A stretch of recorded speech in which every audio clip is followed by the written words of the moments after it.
Isang pinagpalang araw sa inyong lahat. Tayo po'y magdinilay sa salita ng Diyos, ang pinagmumulan ng awa ng ating buhay, ang salitawa. Tinanong ng mga scribes, elders, and chief priests ang ating Panginoong Hesukristo, nang by what authority are you doing these things?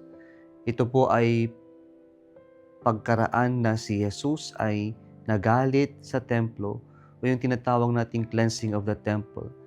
Jesus overturned the tables because the people there made the house of God as den of thieves.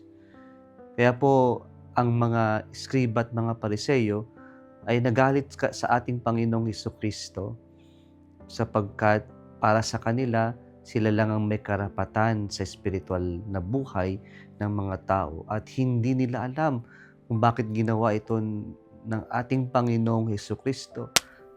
Kaya sila'y galit sa ating Panginoong Hesukristo at question sa anong kapangyarihan niya ginawa ang mga ito. And Jesus, because they know their thoughts, answered them by bringing the case of John the Baptist.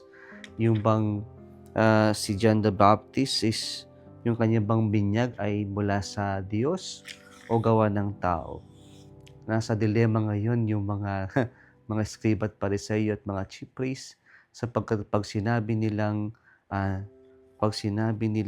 human origin ay maraming magagalit sa kanila na tinagurian o tinuturing si Juan Bautista na isang propeta. At kapag sinabi naman niyang heavenly origin, bakit hindi nila pinaniwalaan? Kaya ang sagot na lamang ng mga spiritual leaders na ito ay, we do not know. Just to put themselves at least in a safe situation or safe answer. Mga kapatid, ang ating pong pagninilay ay tungkol sa authority. Yung authority ay galing yan sa Latin word na authoritas, meaning to octo o to increase, to make others better.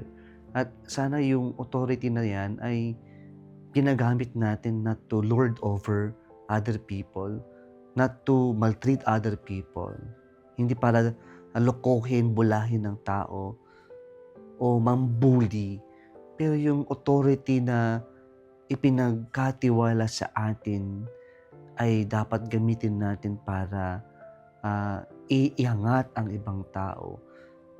Okay, ang binigyan tayo ng otoridad, ng kapangyarihan, hindi para tayo maghari-harian, bagkus para samahan natin ang ibang tao na umangat sila, na lumabas yung kanilang tinatagong talento, yung best nila, at tayo ang magiging instrumento, okay, to increase other people, to make their lives better.